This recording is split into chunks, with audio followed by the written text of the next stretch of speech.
how to fill out the 1099 OID, the 1096, and the 1040V. I've got some mock-ups here to break this down and explain them to you. But look, when you order these forms, they're going to come with, if you order OIDs, they're going to send you instructions, okay? It would behoove you to read these. There's very few instructions, and it tells you who's supposed to do it and who's not. This one, for instance, is super thin, and it's two of them. It's the 1099, the INT, and the OID. And so you're only going to read about half of this. And then, like when you get the 1096, it's a little bit thicker of a book. It's a little bit thicker, but it's got a bunch of them. Right, so all you're going to really be looking at is your 1096. Okay, so take the time to read these, folks. You're going to glean stuff out of them that's going to be beneficial when you go to write these, when you go to fill them out. The 1099 OID looks like this. It looks a lot like the 1099A. Okay, this is a scannable document. You have to order these and fill these out. You don't have to sign the back of the red one. That's all. This is all going to happen. The A is already assigned. That's acting like a check. So that's what that one looks like. And this one here is, a lot of you already got these, the 1096. Okay. The reason you're going to do these is, this is how it works to get the money from the Treasury. The 1099A, I know a lot of people say, well, why would you use acquisition and abandonment as secured property? Because it really says acquisition or abandonment as secured property. That means it's used for both of those types of things. And what you're doing is you're acquiring property or security from your trust. It's the acquisition part of the 1099A that you're using. And then these all fall together. You're going to use the 1099A. You're going to take that from the, say if you're the dealer, you're going to get the 1099A from the beneficiary. You're also going to fill out these other forms, and I'm going to explain these to you right now. When you're filling out the 1099 OID,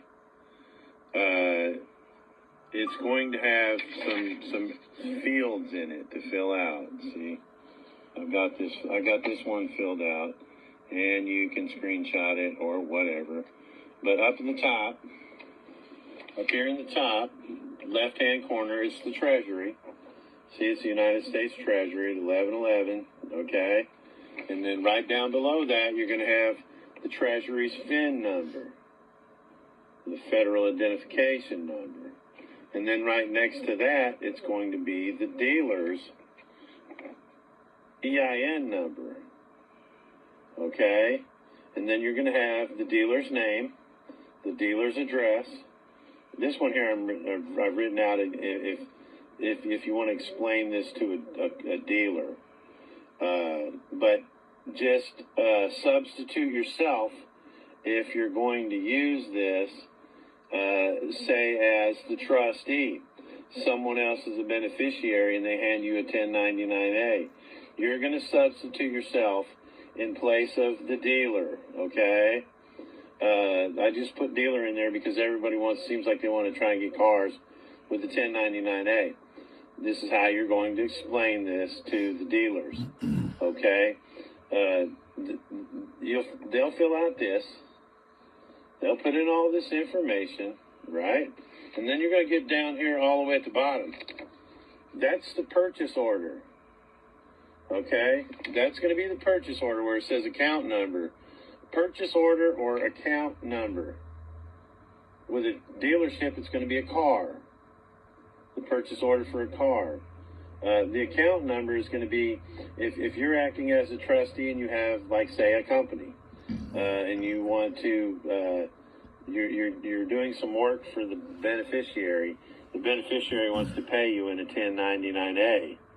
Well, you're going to give him, you're going to create an account number for that customer or that beneficiary. You'd put that account number in down there. Okay? Now, up here at the top, you got purchase order. Okay? That's the purchase order again. And it's the amount. What is the amount on the purchase order? Okay? Now we're going to go over the numbers that say the dealer is going to do. Or if you're going to charge somebody to build them a porch on their house, a deck on their house, the purchase order is going to be that. That's how much you're charging the customer. And then you're going to have all these other blocks. Well, there's the calendar year, 22. And you're going to have all these other blocks or boxes. You're going to put zero in there. $0.00.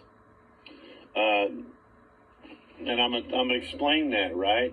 It says federal income taxes withheld in box 4, for instance. Okay? You don't pay taxes, remember?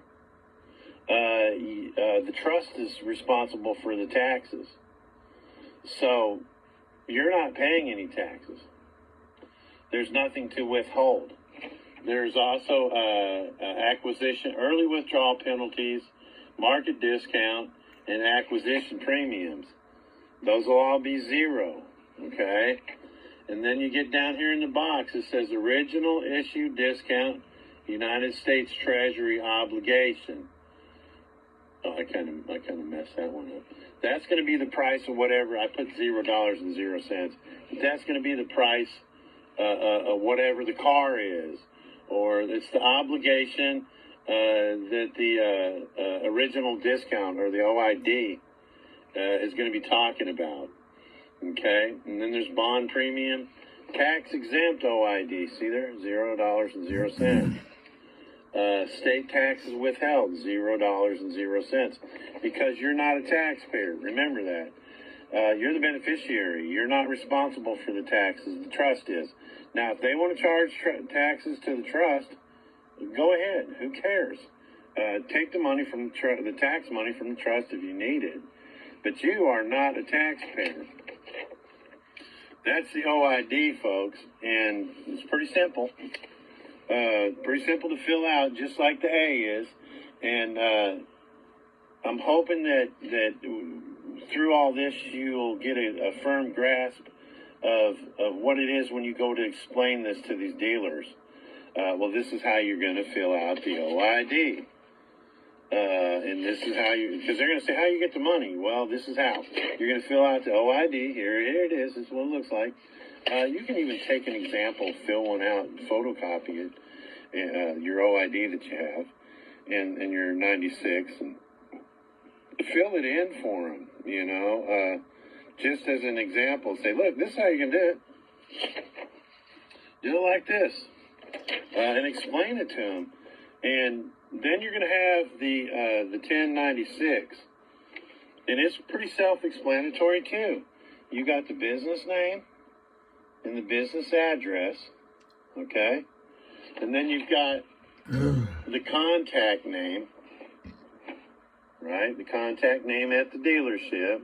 Or if you're the one charging the beneficiary and you're accepting the 1099, that's going to be your name, your contact name.